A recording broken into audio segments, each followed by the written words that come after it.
Hi, Dornessa Harris here. Before I get started, I want to tell you a little bit about myself and why I started this journey.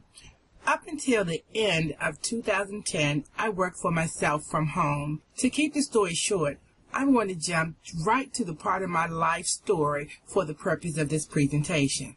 As I was working for myself, I never found too much time to look into healthcare. I either didn't think that much about it, or when I did, I actually put it off.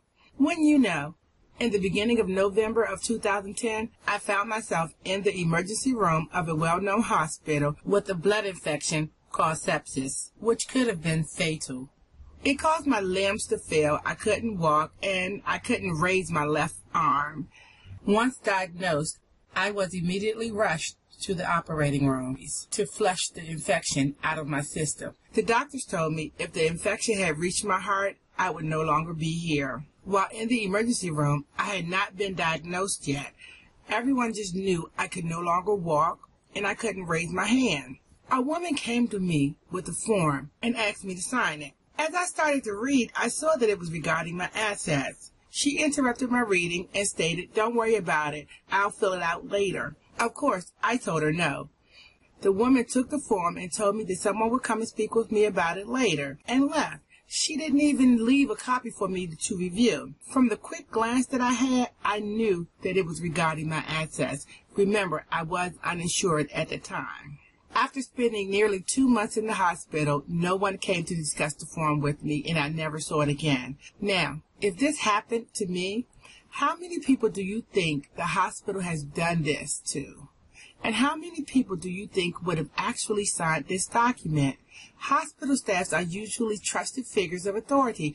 Therefore, a lot of people simply comply. While lying in my medical bed in my living room, I saw elderly people who had lost their homes due to property taxes that were less than $1,000. I saw stories of low-income residents being displaced throughout the city. I started to think about the low-income projects that were being demolished and replaced with single-family homes in my neighborhood.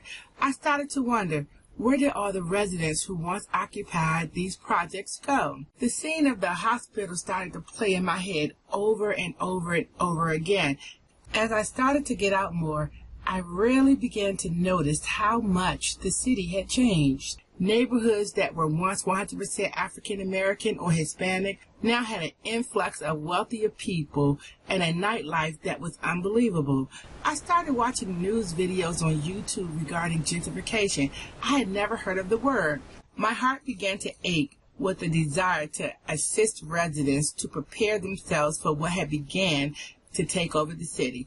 I created SurviveTheGWord.com. Initially, it was a seminar. Today, in addition, I've created an online library of videos to teach residents how they can prepare to survive gentrification.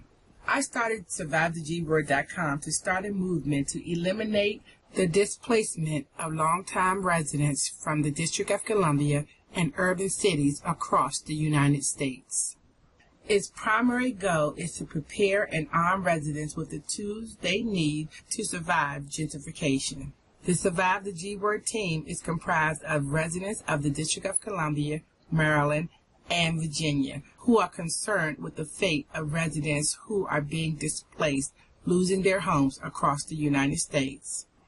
We are dedicated to educating communities in an effort to help retain, maintain, and restore our own communities.